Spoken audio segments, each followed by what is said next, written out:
So far, we haven't really got that much information on Volume 9 of the RWBY series, aside from that one little sneak peek that we got almost a year ago at this point, and we likely won't be hearing anything more about Volume 9 until probably RTX later this year at the beginning of July, where I'm hoping we get a full trailer, or at the very least, a definite release date for Volume 9 when it starts airing on the Rooster Teeth website, but there is one thing that we were easily able to learn from that sneak peek, a core conflict that will culminate in Volume 9, something that has been building for the past 3 volumes.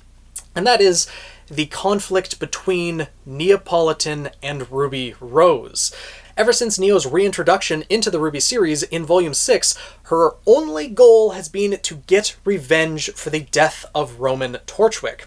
She first, of course, targeted Cinder for that revenge, but considering Cinder had the maiden powers, quickly overpowered her and was able to convince her to go after Ruby instead, well, that's been Neo's goal ever since then. That has been very clear throughout Volumes 7 and 8, and especially in this sneak peek, as Neo and Ruby were presumably falling to their deaths. Because in this void, I'm sure no character in the RWBY series had any idea what would happen, and they were assuming that if they fell off of those platforms, it was instant death, falling into that void. Well, Neo's focus, as she was falling to her death, was still to attack Ruby. So, of course, that desire for revenge is going to remain even as she wakes up in this other realm. But as I mentioned in my previous videos, Neo is going to wake up in that other realm alone and without her weapon, without the one thing that she's carried with her for defense, her hush, and quite possibly not be able to use her semblance as well. This is probably going to take her mind off of the idea of revenge for that moment and more focus on survival. She's likely going to be scared and alone and not really know what to do or where to go. Until, of course, she runs into someone else that she may recognize, likely one of the other 5 prominent characters that has fallen from the platform. Now, with that being said, I think it's very unlikely that the first person Neo encounters is going to be either Weiss, Blake, or Yang, because Neo would have a much more significant interaction with Ruby or Jean, should one of them be the first person that she interacts with. Ruby, of course, if that's the first person that Neo sees, well, she's probably going to give into her rage and attack Ruby right away. But I don't think that's going to be the case, and frankly, I think the conflict that's going to happen between Neo and Ruby is going to play out quite differently than a lot of us are expecting, and from what that preview led us to believe.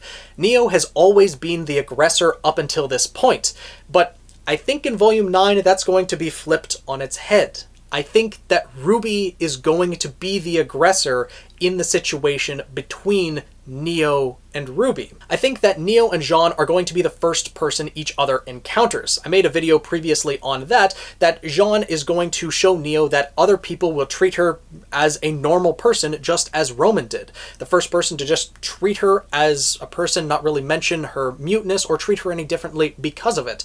And Jean seems like the exact same type of person to treat her that way. And I think that through some time that Jean and Neo spend isolated together, they will come to form a bond of trust. Neo will come to trust that Jean is a good person. She'll see the similarities between him and Roman and deem him as someone that she can actually trust, maybe open up a little too. And Jean will see that Neo isn't really this evil person. She's just someone who may be misguided, someone that he can actually help and put on the right path. It is possible that they might come into conflict when they first interact with one another, but neither of them have their weapon. Crocea Moore's was broken, Hush fell into the void. Neo might find her weapon. Jean might actually find Neo's weapon first and return it to her as a show of good faith and trust, which, again, might earn some of Neo's trust, and so she won't attack him right away. But through their interactions and through this trust, I think Jean will be able to convince Neo to not attack Ruby right away.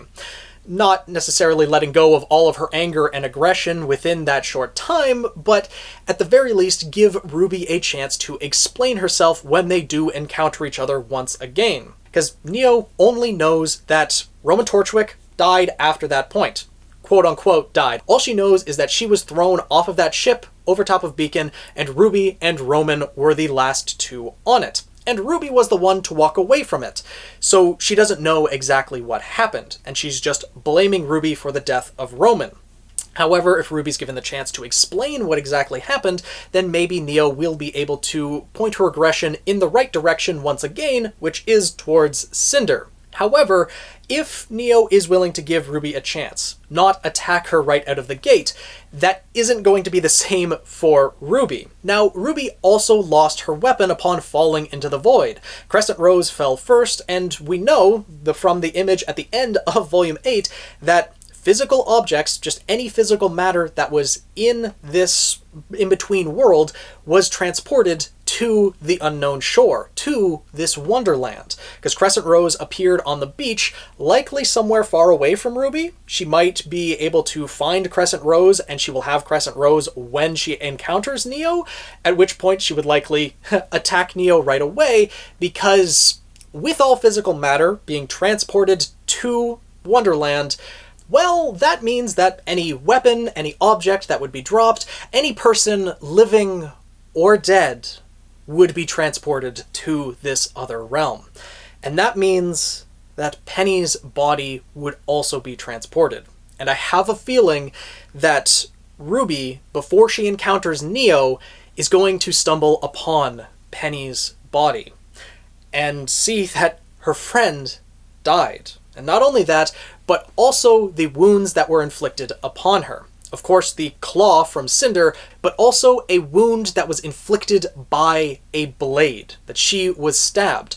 Obviously, after Ruby fell into the void, she knew that Neo was falling with her. Her friend was still alive at that time, and the only person that they were fighting with was Cinder. But, you know, just by the wounds alone and the situation, everything would point to Cinder killing Penny.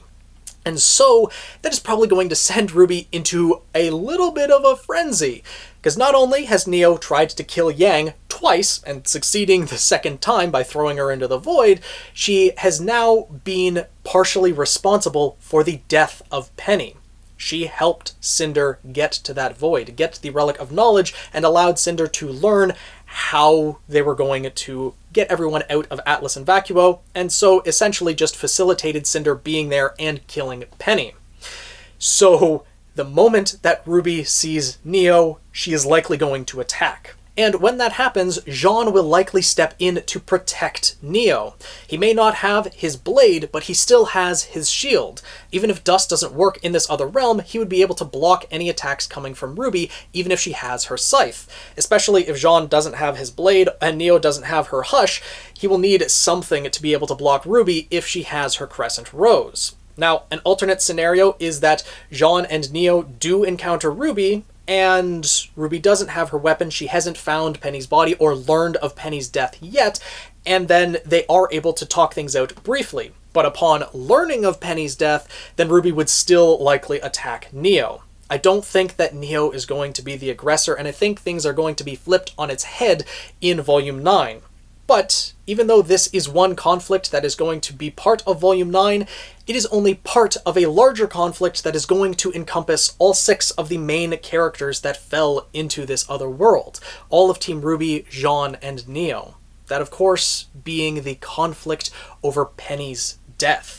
And that is something that I am going to discuss in my next video. But for now, I wanted to go over the scenario of how Ruby and Neo are actually going to come to blows in Volume 9. It's going to be very interesting to see how it plays out, because there are 2 weapons that are going to be scattered in this other realm. There's going to be Neo's Hush and Ruby's Crescent Rose. So if they encounter each other before they find each other's weapons, then it might just end up being a slugfest. We're going to have to see when Ruby discovers that Penny has passed away. If she finds out before she encounters Neo, well, that attack's probably going to happen right away. But if they are already in contact with one another, the moment that they do find out that Penny has been killed, then she's probably going to attack right away. And also definitely lead to further conflict with Jean once she finds out that, well, Jean was the one who dealt that final blow to Penny. Perhaps Ruby might even find the shattered portions of Crocea Moors and see that there's blood on the end of it. Put 2 and 2 together and realize that Jean was the one who stabbed Penny. And especially if Jean hadn't told Ruby that up until that point and they had already, made contact and talked with one another, well, I'll discuss all that in my next video. For now, I want to know what you guys think as to how the conflict between Neo and Ruby will take place in Volume 9. Do you think that Neo is going to be the aggressor? Or do you think along the same lines as me that Ruby is likely going to be the aggressor towards Neo, especially if Neo is able to make contact with Jean first, which I see as the most likely scenario? Then Ruby, the moment she sees Neo, is gonna go after her, assuming she already knows about Penny. There's a lot of different ways that this could play out, and one way in particular I would love to see, considering that both Hush and Crescent Rose are in this other realm, if Neo finds Crescent Rose and Ruby finds Hush, they fight each other with the opponent's weapon. Weapons that they are, of course, not used to using, but would be a very interesting fight to see nonetheless. But anyways, let me know your thoughts down in the comments below. I'm really excited to see the culmination of this conflict that has been building for so long, and once it's resolved, I'm really looking forward to seeing how Neo's character progresses beyond that, and how her future interactions with Team RWBY and our protagonists are going to be. But with all that being said, I hope you guys enjoyed this video, got you a little bit more excited for Volume 9 and thinking about what things may happen. If you did enjoy this video, make sure to subscribe and join the Guild of the Eternal Flame. Tweet me at Phoenix Knight 7, and I'll see you guys in the next video.